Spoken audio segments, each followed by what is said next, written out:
नाम बताओ, क्या लिखा है? वेरी गुड, पढ़ा है। अभी हम लोग क्या पढ़ रहे हैं? फर्स्ट में आए हैं अपन, दो पार्ट है ना।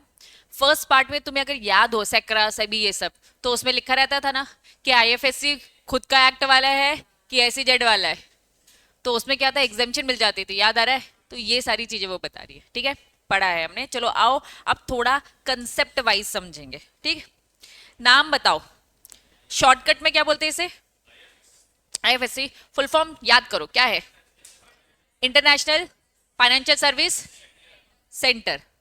इंटरनेशनल मतलब कि इंडिया की बस बात नहीं हो रही है, आपको इंटरनेशनली कौन सी सर्विस दी जा रही है? फाइनेंशियल मतलब फाइनेंस से रिलेटेड। तो फाइनेंशियल सर्विस सेंटर बनाया इंडिया में, इकलौता आईएफएससी बना है गुजरात गिफ्ट सिटी, नाम तो सुना ही होगा, है ना? इतना एडवर्टीजमेंट होता है, नाम तो सुना ही होगा। चलो, सुना है, आज समझ भी ले, ठीक। इंटरनेशनल फाइनेंशियल सर्विस प्रोवाइड करने वाला एक सेंटर तैयार हुआ है हमारे पूरी इंडिया में, दैट वाज गुजरात। गुजरात में अहमदाबाद में गिफ्ट सिटी के नाम से आपने सुना होगा, जिसका फुल फॉर्म है Gujarat international finance tech city. क्या ये बात समझ में आ रहा है? ठीक है, तो गिफ्ट सिटी का फुल फॉर्म भी याद रखने का, ठीक है, Gujarat international finance tech city, ठीक।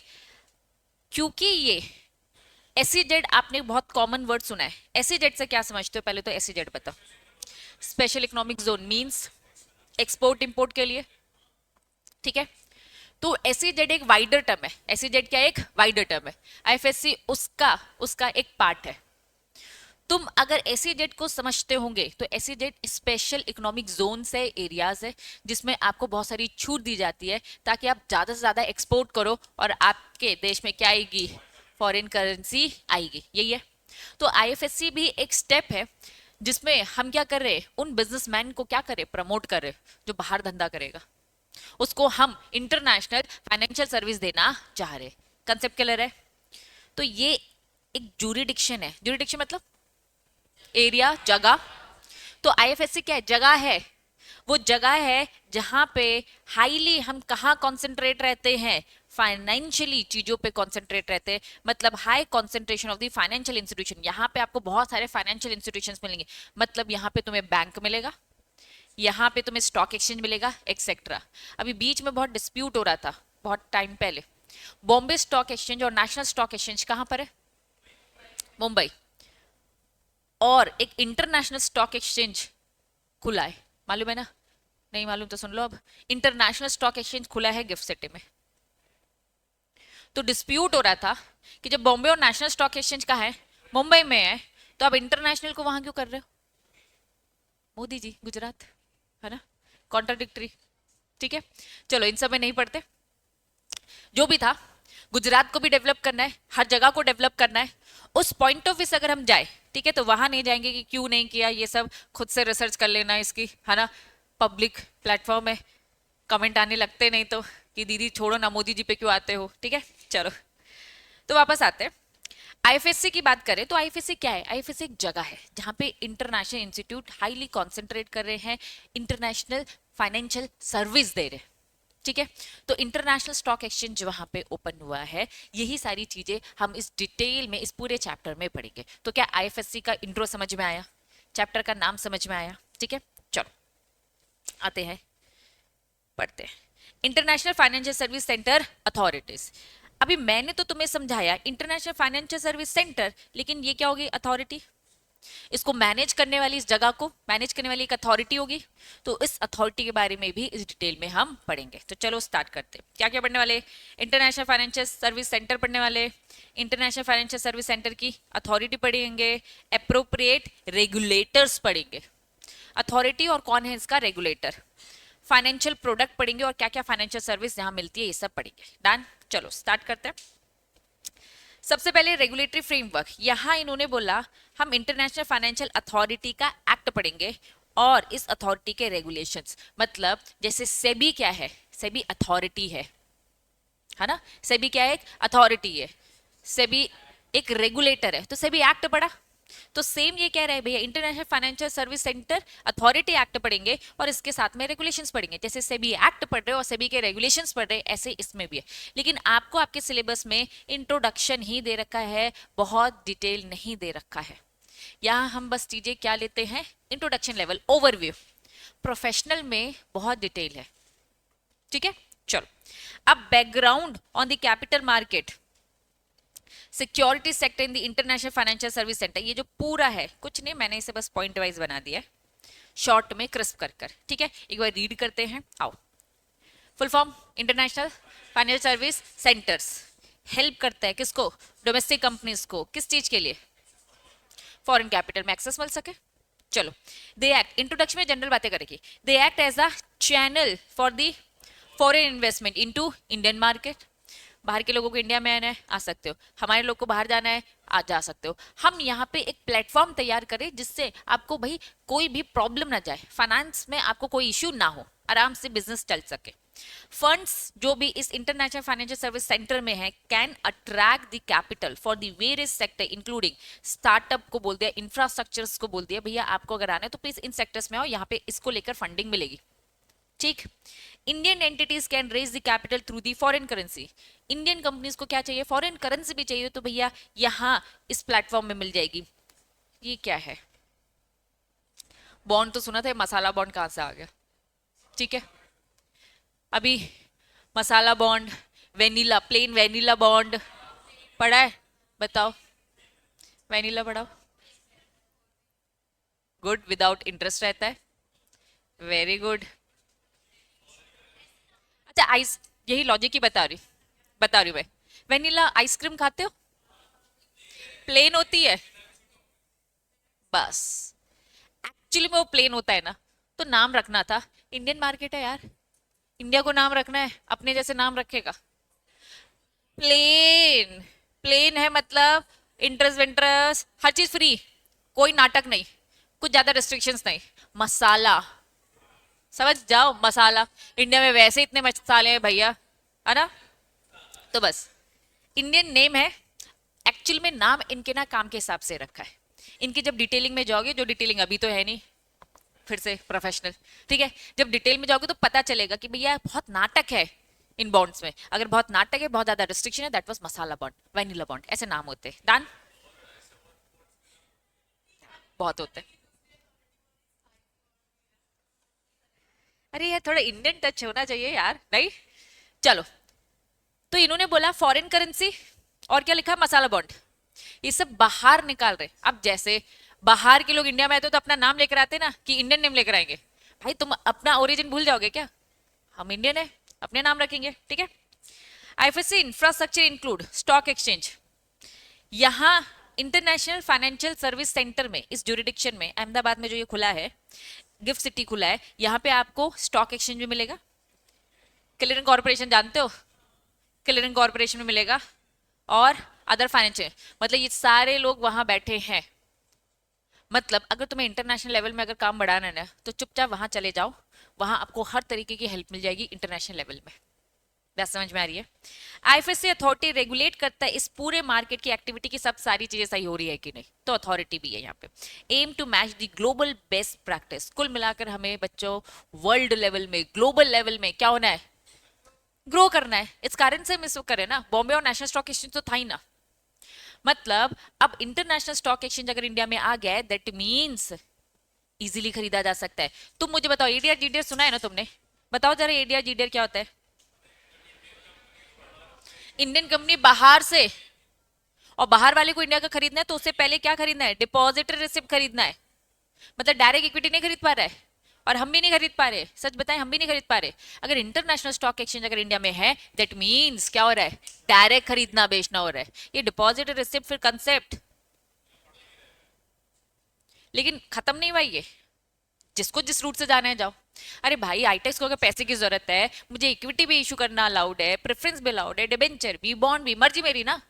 ऐसे ही बाहर की कंपनी अगर आ रही है और हमारी कंपनी अगर जा रही है, तो इंटरनेशनल स्टॉक एक्सचेंज आज की डेट में हमारी इंडिया में है, अहमदाबाद में है, आप डायरेक्ट एप्पल कंपनी के खरीदो भैया शेयर्स, डायरेक्ट वो भी आके हमारी शेयर्स खरीदेंगे रिलायंस कंपनी के, अब वो इक्विटी खरीदेंगे, ना कि डिपॉजिटरी रिसिप्ट का सहारा लिया जाएगा। बातें समझ में आ रही है? लेकिन रूट है, अब एक शॉर्टकट रूट आ चुका है। ठीक, सुना है क्या इंटरनेशनल स्टॉक एक्सचेंज? नो ही, कोई बात नहीं, सुनेंगे इस चैप्टर में ही। चलो, आईएफएससी अथॉरिटी क्या करती है? मार्केट की एक्टिविटीज को रेगुलेट करती है और एम करती है global best practices. IFSC strive to regional और global hub for the finance and investment. ये शॉर्ट में मैंने बताया, ये पूरी लंबी चौड़ी बातें एक बार रीड करना, not for exam point of view, knowledge point of view से, लेकिन हाँ जितना नॉलेज मिलना था क्रिस्प करके मैंने तुम्हें दे दिया। इसकी फोटो ले लो, ले ली, चलो। और यही इसका क्रक्स है, पढ़ना आपकी श्रद्धा, नहीं भी पढ़ोगे तो भी चल जाएगा। डन, चलो इंट्रोडक्शन था। आओ नेक्स्ट क्या लिखा है? इंटरनेशनल फाइनेंशियल सर्विस सेंटर को समझा रहे हैं। आओ, international financial service centre is a hub जहां पे ग्लोबल फाइनेंस सर्विसेज मिलेंगी, इन सेक्टर से रिलेटेड, बैंकिंग से रिलेटेड, इन्वेस्टमेंट से रिलेटेड, इंश्योरेंस से रिलेटेड। बैंकिंग इन्वेस्टमेंट से मतलब क्या है? Security market, insurance and others. बात समझ में आ रही है? अब मैं थोड़ा स्पेसिफिक होकर आपको समझा रही हूँ कि आईएफएससी है क्या। आईएफएससी एक सेंटर है जहां पे ग्लोबल फाइनेंस सर्विसेज मिलेगी। ये ग्लोबल फाइनेंस से रिलेटेड सर्विस मतलब बैंकिंग, मतलब अगर मुझे धंधा बिजनेस करना है तो मुझे यहाँ पे इंटरनेशनल है ना बैंक्स मिल जाएंगे, जिनसे डायरेक्ट मैं क्या कर सकती हूँ? बिजनेस कर सकती हूँ। थोड़ा समझो, रिलायंस कंपनी बस इंडिया में, ऑल ओवर वर्ल्ड में है भाई। अगर Reliance company all over world में, जैसे हमारा एसबीआई बैंक बस इंडिया में है क्या? वर्ल्ड में है भाई। तो हम ग्रो करना चाहते हैं ना, तो इन्होंने कहा कि किसी को भी अगर बैंकिंग से रिलेटेड कोई सर्विसेज चाहिए ना, गिफ्ट सिटी में पहुंच जाओ, मिल जाएगी। Investment security market, gift city में हमने इंटरनेशनल स्टॉक एक्सचेंज बना लिया है। इंश्योरेंस से रिलेटेड, मतलब इन सेक्टर से रिलेटेड सारी सर्विसेज मिलेगी। इनसे रिलेटेड जहां जहां तुमको फाइनेंस से रिलेटेड प्रॉब्लम जाएगी, ये आपकी ये प्रॉब्लम सॉल्व करेंगे। हाँ, इंडियन सिक्योरिटीज भी लिस्ट है, ये नाम है हमारा इंटरनेशनल। बॉम्बे स्टॉक एक्सचेंज जानते हो, नेशनल स्टॉक एक्सचेंज जानते हो, ये इंटरनेशनल स्टॉक एक्सचेंज का नाम है। नाम बताओ क्या लिखा है? नेशनल स्टॉक एक्सचेंज का इंटरनेशनल एक्सचेंज, मतलब वो एनएसी है एनएसी।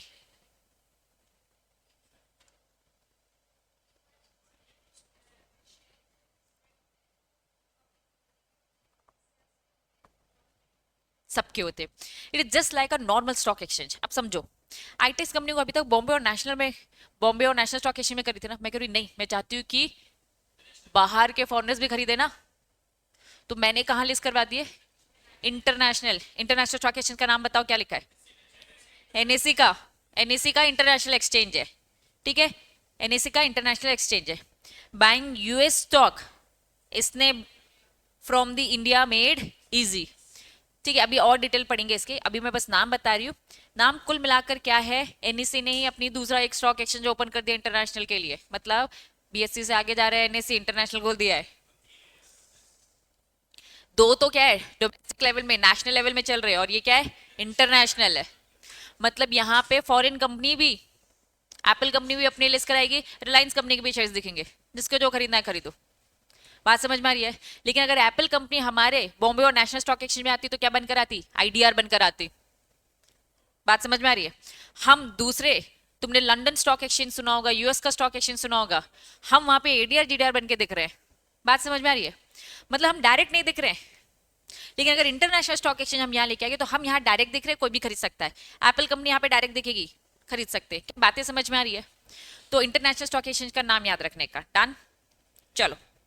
तो यहाँ इन सेंटर्स में आपको बस स्टॉक एक्सचेंज से रिलेटेड नहीं, ये एरिया नहीं तो जगह है ना, जहां पे banking service, insurance service, investment security market service, ये सारी सर्विसेज मिलती है। क्लियर है बच्चों? चलो अब आपकी बुक में आते हैं। बुक में यही लिखा है, दिख रहा है? Financial service center, those cater the customer outside their own jurisdiction, referred to as international financial service center. International sense that they deal flow of the finance, financial product service across the border. नीचे आ जाओ। Importance कुछ बताए नहीं, introduction में general बातें, फिर उसके बाद अभी हमने क्या समझा? इंटरनेशनल फाइनेंशियल सर्विस सेंटर समझा। अब क्यों जरूरी है, तुम लोग बताओ क्यों जरूरी है, खुद से पहले पॉइंट्स बनाओ। फॉरेन करेंसी आएगा, और इकोनॉमी के लिए ग्रो हो रहा है, और डायरेक्ट इन्वेस्टमेंट, रिलेशन और अच्छे होंगे, समझ में आ रहे, धंधे बिजनेस ग्रो करेंगे बच्चों, वही घिसी पिटी बात है। आईएफएससी एज्यूम प्रोमिनेंस मतलब क्या, important in the financial service, बहुत इंपॉर्टेंट है फाइनेंशियल सर्विस के लिए हमारे ecosystem primary because of 3 reason. पहला रीजन क्या बोल दिया, ग्रोथ, इंटरनेशनल फाइनेंशियल ट्रांजैक्शन का एसेलरेट होना, ठीक है, फाइनेंस का ग्लोबलाइज लेवल में एसेलरेटिंग क्या, socio economic growth of the host, host मतलब जो कंट्री प्रोवाइड कर रहा है, हु हैव आईएफएससी, इसीलिए इंडिया लेकर आया, मतलब वर्ल्ड लेवल में बहुत सारी जगहों में ऑलरेडी है, हम इसीलिए लेके आए ताकि हम ग्रो कर सके ग्लोबल लेवल में, दैट्स इट, क्लियर है। चलो, GIFT Gujarat international financial tech city SEZ in India, ठीक है, तो यहाँ पे क्या बोल रखा है, यहाँ जो इन 2007 हाईलाइट की अगर हम बात करेंगे, setting up IFSC in India is bring back financial service transaction currently carried out in the offshore financial center by the Indian corporate entity to center the physically on the Indian soil। हमने एक India में ले आए हैं अपना IFSC, जिसके कारण से हम ग्रो करेंगे। सारी कौन सी जोश दिलाने वाली ये सारी बातें हैं, ठीक है, तुमको बस इसमें से क्या कंटेंट लेना है, आईएफएससी क्या है और इंपॉर्टेंट, ग्रो करना बहुत जरूरी है हमारे देश के लिए, ठीक है, जरूरी है, ठीक है, जरूरी तो है, लेकिन ये कितने बार पढ़े हम, ठीक है, फेमा भी है तुम्हारे सिलेबस में, पढ़ोगे। चलो, कुल मिला के इंटरनेशनल मैटर आएंगे तो फेमा आएगा, फेमा का full form foreign exchange, word का मतलब फॉरेन करेंसी, फॉरेन एक्सचेंज मतलब फॉरेन करेंसी मैनेज करने वाला एक्ट, फॉरेन करेंसी को कैसे मैनेज किया जाता है ये फेमा है, डिटेल में साक्षी मैम जो पढ़ाएंगी पढ़ लेना, क्यों, क्योंकि आईएफएससी में फॉरेन डीलिंग हो रही है तो वो भी कंसिडर होता है। चलो, फिर क्या लिखा उन्होंने, फिस्कल बेनिफिट, फिस्कल मतलब monetary term, benefits monetary term में उन्होंने कहा कि सुनो, अगर गिफ्ट आईएफएससी की बात है, क्योंकि एक ऐसी जेड है तो बहुत सारी छूट मिलेगी, आओ कौन कौन सी छूट मिलेगी, टैक्स एग्जेम्पशन मिलेगी, ये पूरी की पूरी छूट यहां दे रखी है। मेजर टैक्स बेनिफिट, आओ सबसे पहले इनकम टैक्स, पढ़ ही रहे हो टैक्स है ना, 100% टैक्स एग्जेम्पशन मिल जाएगा, कब तक, 10 कॉन्जिक्यूटिव बोले तो लगातार, लगातार 10 साल तक आपको मिलेगी। अपने 15 साल में आप कभी भी 10 साल कॉन्जिक्यूटिवली टैक्स 100% छूट ले सकते हो। क्या ये बात समझ में आ रही, इनकम टैक्स से। IFSC unit has flexibility to select, तुम अपने 15 में से कोई भी 10 दिन ले सकते हो, स्टार्टिंग से लेने, स्टार्टिंग से लो, 5 साल बाद लेने लो, लेकिन मिलेंगे स्टार्टिंग के 15 साल में। आपके यहां से लेके 15 साल होते हैं, उसमें से कोई भी एनी 10, लेकिन 10 जो भी होगा कॉन्जिक्यूटिव होने चाहिए, लगातार होने चाहिए, ऐसे नहीं कि ब्रेक ले लेंगे 5 साल, थोड़ा 1 साल का ब्रेक लेते, फिर 5 साल नहीं, कोई ब्रेक नहीं, एक बार लिया तो 10 साल के बाद ही रुकेगा, डन। पहली छूट समझ में आ गई। चलो, मैट सुना सुना है, मैट फुल फॉर्म लिखो, minimum alternative tax, AMT, MAT कर दिया, एक को एएमटी कर दिया, full form alternative minimum tax. क्या बोल रही है अनुकृति, क्या बोल रही है भाई,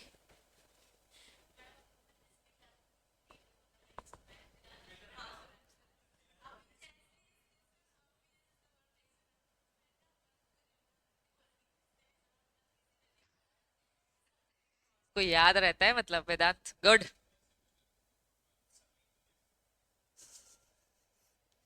चलो, मैट का फुल फॉर्म, एएमटी का फुल फॉर्म, कुछ डिफरेंस है क्या, उन्होंने भी स्लैश लगा दिया, कुछ नहीं, आगे पीछे कर दिया भाई, टी वहीं रखा, उसको भी आगे ले आते, तीसरा बना देते, TMA, है ना। चलो, मतलब सेम है दोनों का, समझो। रिलायंस कंपनी को जानते ही होंगे, सुना है क्या नाम, सुना सुना है। चलो सुनो, देखो रिलायंस कंपनी को हम जानते हैं, ये रिलायंस कंपनी ना बहुत खतरनाक है, इन्होंने अपनी कंपनी में ऐसे ऐसे लोगों को रखा है कि भाई लूपहोल निकाल निकाल के टैक्स से बच जाएंगे। मतलब बहुत सालों से ये लोग क्या कर रहे थे, ऐसे लूपहोल निकाल रहे थे और जीरो टैक्स दे रहे थे। टैक्स में इतने सारे अमेंडमेंट तो एक्चुअल में रिलायंस कंपनी की देन है ना। ये तुम देखोगे ही, पढ़ते पढ़ते समझोगे बहुत सारी चीजें। एक ये भी था, और ये बहुत बड़ी देन था। नाम फिर से पढ़ो, क्या लिखा है? मिनिमम ऑल्टरनेटिव टैक्स 9% तो लगेगा ही लगेगा। रिलायंस कंपनी 0% टैक्स लेकर आ रहे थे, जबकि तुमने अभी पीजीबीपी पढ़ा है क्या? अभी पीजीबीपी क्या है? 30% तो टैक्स लगेगा लगेगा। लेकिन रिलायंस कंपनी ऐसा घुमा घुमा कर करती थी जिस कारण से उन्हें टैक्स लगता ही नहीं था। 0% टैक्स लग रहा है। 1 साल हो गया, 2 साल हो गया, 3 साल हो गया, इनकम टैक्स का दिमाग खराब हो गया। नया कंसेप्ट लेकर आए, जीरो टैक्स नाम की कोई चीज लगेगी नहीं। कितने भी लूपहोल ढूंढ लो, 9%। 9% किसका? बुक प्रॉफिट में तो लगेगा ही लगेगा। मतलब 9% तो दोगे, तब जाके रिलायंस कंपनी का शिट यार, इतने साल से हम 0% लेके आ रहे थे, ये अमेंडमेंट लेकर आए और मैट लेके आ गए। तो अमेंडमेंट के थ्रू ये मैट आया, ठीक है। तो इन्होंने बोल दिया कि बेनिफिट क्या है। पहले तो क्या है, 100% टैक्स एग्जेम्पशन मिल जाएगा। दूसरा बोल दिया भैया 10 कोई भी तुम सेलेक्ट कर सकते हो, फिर मैट और जो एम्प्ट है, ठीक है। 9% बुक प्रॉफिट में लगेगा company others setup as the unit. ये उनको मिल रहा है जिन्होंने आईएफएससी में जाके अपना यूनिट लगाया। यहाँ जबलपुर में बैठ के तुम लोग को नहीं छूट मिलने वाली। तुम्हें अपना पूरा सेटअप कहाँ लेके जाना पड़ेगा? आईएफएससी। मतलब प्रमोट कर रहे हैं ना आईएफएससी को, आओ यहाँ आकर धंधा करो, ग्रो करो यहाँ पर। वहां जाके अगर करोगे तो इन्होंने क्या बोल दिया, MAT is not applicable to a company in the IFSC opting a new tax regime के हिसाब से आएगा तो फिर नहीं लगेगा, ये बेनिफिट मिलेगा। क्या ये बातें समझ में आ रही है? Dividend pay to the shoulder, हाँ बनाना पड़ता है ना, समझ में आ जाए। Dividend pay to the shareholder of the company in the IFSC 1st April 2020, dividend income distributed by the company in the FSC to be taxed in the hands of the shareholder। क्या बोल दिया? क्या बोल दिया कि भाई 1st April 2020 के बाद tax in the hands of shareholder. हम पढ़ क्या रहे हैं? इन्होंने बोला भैया मेजर टैक्स बेनिफिट, ये बेनिफिट मिल रहे हैं, ठीक। नेक्स्ट क्या है? जीएसटी। अभी भी पढ़ी रहो, कोई जीएसटी नहीं लगेगी। किसमें? सर्विस में नहीं लगेगी। लेकिन ये यूनिट कहाँ होनी चाहिए? IFSC. Provided to the IFSC and SEZ unit, अगर उनके क्या है, क्लाइंट्स बाहर के हैं। GST applicable on the service provided to the, कि क्या है, domestic tariff area, SEZ. Domestic tariff area मतलब कि एसईजेड को छोड़कर बाकी सारी जो भी है जीएसटी अगर एप्लीकेबल है उन सर्विसेज में तो इसमें टैक्स लगेगा। अगर वहां है क्लाइंट बाहर के तो इनमें टैक्स नहीं लगेगा। अदर टैक्सेस, स्टेट कुछ सब्सिडीज मिलती है, लीज, रेंटल, पीएफ मतलब provident fund contribution, electric charges, इन सब में भी आपको अच्छी खासी सब्सिडीज मिलेगी। कुल मिलाकर ये सारे टैक्स के बेनिफिट। बाजू में क्या बोल दिया इन्वेस्टर, आओ। Interest income paid to non resident, जो भी इंटरेस्ट इनकम होती है नॉन रेसिडेंट की, जो भी मनीज, जो भी उधार वाली lend to the IFSC unit not be taxable. अगर आपने वहां पे कोई प्रॉपर्टी लीज में दे रखी है, उससे कोई पैसा आ रहा है तो उसमें टैक्स वैक्स नहीं लगेगा, बेनिफिट है ना। Long term bonds, rupee denominated bonds, IFSC exchange taxable at the rate, rate को थोड़ा कम लगाया 4% लगाया, बाकी सबको ज्यादा लगता है। Transfer of the specified security, specified security नीचे उन्होंने डेफिनेशन दे रखी है। हमारी स्पेसिफाइड सिक्योरिटी से मतलब क्या है? बॉन्ड, जीडीआर का फुल फॉर्म बताओ। ग्लोबल डिपॉजिटर से। Foreign currency convertible bond, rupee denominated bond of Indian company, derivative, unit, mutual fund, unit of the business trust, unit of the alternate investment fund, foreign currency denominated, कुछ नहीं, specified security की definition है। Specified security में सबसे पहले क्या आ रहा है? बॉन्ड, समझ में आ रहा है। दूसरा क्या बोल रखा है? जीडीआर। तीसरा क्या लिखा है? Foreign currency denominated bond. अभी मसाला बॉन्ड, वेनिला बॉन्ड, ये सब ठीक है।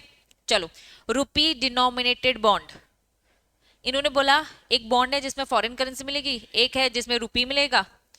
डेरिवेटिव सुना है, unit of mutual fund, unit of the AIF, ये सब है फॉरेन करेंसी, ठीक है। चलो, ऊपर उन्होंने बोला अगर आप इस टाइप की कोई भी स्पेसिफाइड सिक्योरिटी ट्रांसफर करते हो, जो अभी नीचे पढ़ा हमने, लिस्ट अगर है कहा, IFSC exchange by the non resident not treated transfer, transfer नहीं मानेंगे और इसमें जो भी तुमने कमाया है वो टैक्स भी नहीं लगेगा, कुल मिलाकर छूट मिल रही है। डन। हाँ, हम भी कुछ लड़ेंगे अमेरिका से जीडीआर किया ग्लोबल लेवल में, ठीक है, सही बोल रहा है, ठीक है। लेकिन हाँ, यहाँ पे एडीआर को एक्सक्लूड किया है, ठीक है, ग्लोबल लेवल में कर रहे हैं, सिंगल अमेरिका को लेकर नहीं। No GST on the transaction carried out, कोई भी ट्रांजेक्शन आईएफएससी एक्सचेंज में हो रहा है तो कोई जीएसटी नको लगेगा। Exemption from the security transaction tax, मतलब सिक्योरिटी में जो भी आप ट्रांजैक्शन करते हो टैक्स लगता है, हाँ, तो इस ये एग्जेम्प्ट। कमोडिटी ट्रांजैक्शन टैक्स नहीं लगेगा कमोडिटी में।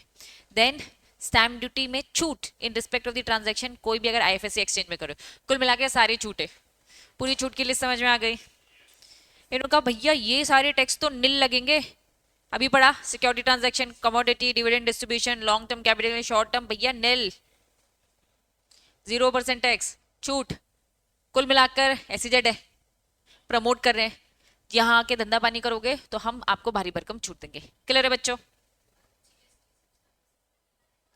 सिर्फ सर्विसेज, गुड्स में लगेगा, सर्विसेज बोला तो सर्विसेज में छोड़ा है। इन्वेस्टर जो पैसे से इन्वेस्ट करे तो उनमें तो सब बोल दिया, जीएसटी नहीं लगेगा, गुड्स भी नहीं और सर्विस भी नहीं। डन, अच्छी बात है, ठीक है।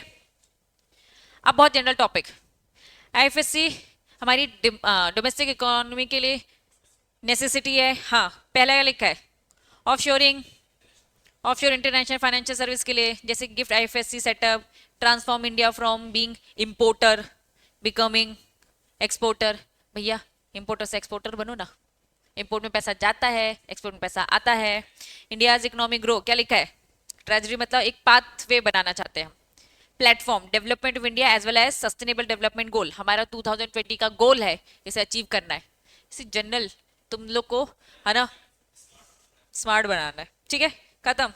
Allow bright young India talent को बाहर लेकर आना चाहते हैं, बहुत जनरल बातें करी उन्होंने, चैप्टर पूरा जनरल है। चलो फिर से पढ़ेंगे बेनिफिट्स, इसके आने से फायदे क्या है, इंटरनेशनल रुपी आएगी, ठीक है, हमारा रुपी इंटरनेशनल लेवल में जा रहा है।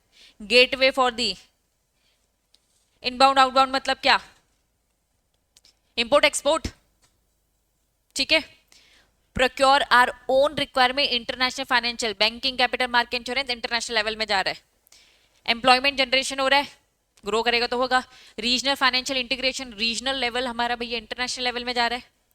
डेवलपमेंट ऑफ, क्या लिखा है, नीच बोले तो अपॉर्चुनिटी, अपॉर्चुनिटी कवर हो रही है, ठीक है। Innovation in the financial services, benefit है, जनरल बात है, चैप्टर ऐसा ही है। गिफ्ट आईएफएससी के बारे में बता दिया, 2013 में, 15 में, 19 फाइनली 2022 में इसका अप्रूव हुआ पूरी। पहले गिफ्ट सिटी के बारे में हुआ, फिर आईएफएससी के बारे में, फिर ऐसे अथॉरिटी के बारे में बोला, फिर अज्यूम पावर, इनको बहुत सारी पावर मिली और फाइनली यहाँ पे तैयार हुआ। क्लियर बच्चों, जनरल बातें। बिजनेस एक्टिविटी, इस आईएफएससी में क्या क्या एक्टिविटीज होती है शॉर्ट में थोड़ा बहुत बता चुकी, bank, insurance, capital market, other financial institution, asset management और इमर्जिंग एक्टिविटीज, पूरी लिस्ट है, जनरल चैप्टर है ये, ठीक है। ये बस आपको सिक्योरिटी मार्केट में ये कैपिटल मार्केट है क्या, देखो लिखा है ना, स्टॉक मार्केट, कमोडिटी, ठीक। चलो इंटरनेशनल फाइनेंशियल सेंटर की क्या पढ़ेंगे अब, अथॉरिटी। कुछ ये दिख रहा है आईएफएससी, ये मार्क कर लो, SEBI, RBI, IRDI, PF, RDI, GIFT City, ये बस इतना ही मार्क करो, पहले मार्क करो फिर बढ़ेंगे। ध्यान देना, ये जो अथॉरिटी है इस एरिया की अथॉरिटी है, इस अथॉरिटी के पास पावर है, हमारी इंडिया के 4 डोमेस्टिक रेगुलेटर की जो पावर है ना, वही सारी पावर इसकी भी है, मतलब ये अथॉरिटी अलग है। आईएफएससी ए मतलब अथॉरिटी, इसके पास 4 लोगों की पावर है भाई, आरबीआई की भी पावर है क्योंकि यहाँ पे भी तो बैंकिंग हो रही है ना, सेबी की भी पावर है क्यों, क्योंकि यहाँ पे तो स्टॉक मार्केट है, आरडीआई इंश्योरेंस अथॉरिटी और क्या है पीएफ मतलब pension fund regulatory development authority, मतलब इनके पास जो इनके अलग अलग एक्ट में पावर है उन सबको मर्ज करके ये पावर इस अथॉरिटी को दे दिया है। शॉर्ट में कुछ नहीं, ये पूरा पैराग्राफ ये बोल रहा है स्टैब्लिश 2019 में हुआ था, इसके पास इन चारों की है, इसका एम क्या है global competitiveness, started gift city 2022, ये पूरा का पूरा ये फिर से सेम यही कहानी बताएगा।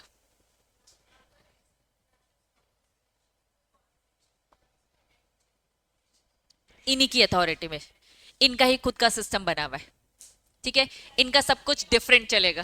क्यों तुम लोग उसको ऐसा क्यों घूरते हो, कम बोलती है इसीलिए क्या, बोलने लगी है?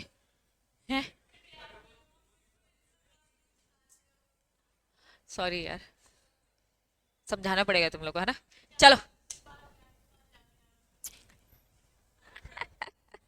चलो चलो, अभिषेक सर को भी क्लास देनी है, आ जाओ। इंटरनेशनल फाइनेंशियल सर्विस अथॉरिटी, फटाफट क्या लिखा है, एस्टेब्लिश, यही बताए ना, क्या लिखा है, financial regulator by the government of India.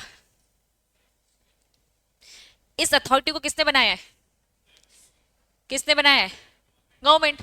SEBI को किसने बनाया है, सीजी ने। आरबीआई को किसने बनाया है, सीजी ने। जितनी भी अथॉरिटी है भाई ये काम सीजी का है, सीजी ने अपना काम कम करने के लिए अथॉरिटीज बनाती जा रही है। सेबी आरबीआई सब गवर्नमेंट के द्वारा बने, तो ये भी गवर्नमेंट के द्वारा बनी है। अथॉरिटी मैंडेटरी डेवलप करेगी, रेगुलेट करेगी फाइनेंशियल इंस्टीट्यूशन को, फाइनेंशियल सर्विस को, फाइनेंशियल प्रोडक्ट को, डेवलप करेगी, रेगुलेट करेगी क्या, इस पूरे सेंटर्स को। ये अथॉरिटी के पास पावर है 4 अथॉरिटीज की। डन, चलो एक्ट का नाम मार्क करो, इसमें act, rules, regulation, notification, circular, guideline सब है, साथ में रेगुलेशन, आईसीए इन, कुछ सुना सुना है क्या, anti money laundering, operation international guideline, ठीक है। Major regulation, regulations notified IFSC authority, ये देखो बैंकिंग रेगुलेशन क्योंकि बैंक से रिलेटेड काम है, finance company, registration of insurance, consolidated IFSCA, ठीक है, insurance registration, insurance business, capital market, market infrastructure, issue listing of security, इनके अलग से रेगुलेशन है। जैसे सेबी के टेकर के रेगुलेशन पढ़ते हो, सेबी के डीलिस्टिंग के रेगुलेशन, सेबी के आईसीडीआर के, तो यहां पर भी आप आईएफएससी के कुछ भी काम करो तो यहां पे हम पढ़ेंगे आईएफएससी के बैंकिंग के, आईएफएससी के इंश्योरेंस के, ये भी तो अथॉरिटी भी ना, इनके भी रेगुलेशन, तो पूरी लिस्ट है। डन, अब रोक देती हूँ, सभा को यहीं समाप्त करती हूँ। डन, चलो।